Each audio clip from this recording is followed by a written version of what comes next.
Good afternoon, my Facebook friends. This is Craig Catapano appearing live overlooking Lake Austin on a beautiful late Wednesday afternoon, which just so happens to be St. Patrick's Day. What do you think about that?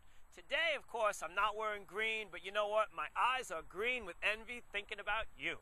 Actually, they're blue if you really know me up close. Today we're going to talk about, in our continued series of goals, today we're going to talk about setting goals that are a little different than our regular goals. But first, there's a test. We're going to make sure that you've been following up with our series. Today, as you know, is day 5 of the Mia Davies 90-day video challenge. There, see, I said. Back to the goals.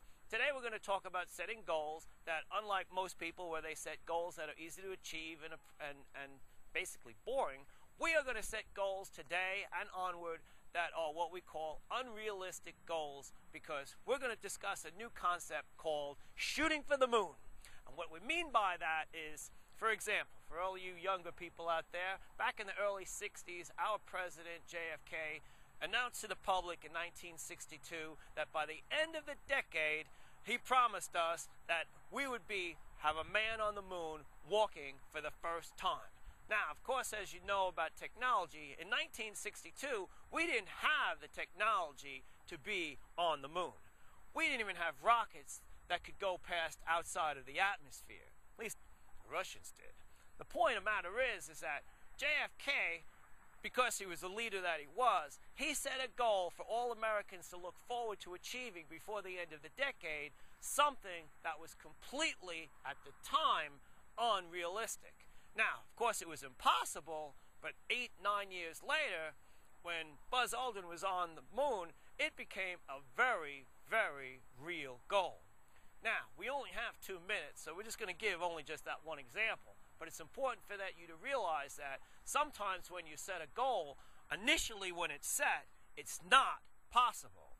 But through the collaboration of other people and careful planning and breaking things down into little bits, yes, a goal does become possible, but initially it's not.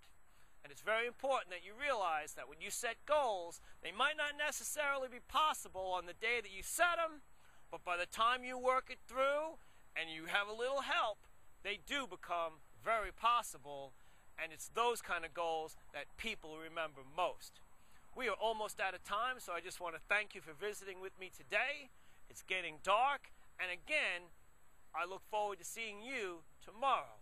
Before you walk on out, I'd appreciate if you went to my YouTube channel and subscribed, and I'd make any comment that you wish, and we will see you tomorrow on day 6 of the Mia Day.